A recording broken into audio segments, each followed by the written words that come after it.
ไปฝากป่าไปหน้าได้หอยไว้หน้าหัวขากลับรถเสือกยังหัวแหกลงทั้งหัวรถกันเลยทางเปิดแห้งหอบขึ้นฮึบฝ้าห้องฮึบฝนกะตกคำขาดหัวไหลมาหัวทำฝนตกทำเฮาเปียกหอดโบก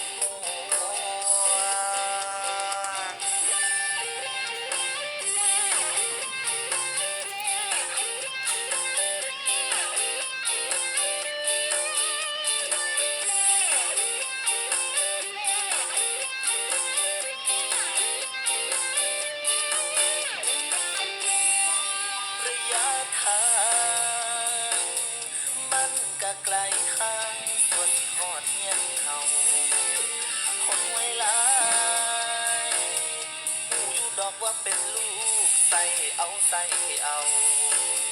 เกินสิหารถเฮากะห้างจุงมาหมากะเฮา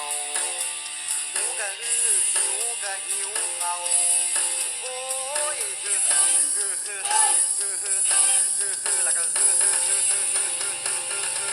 ห่อหมกหวกเอาไปฝากป่าไม่น่าเลยหอยไว้หน้าหัว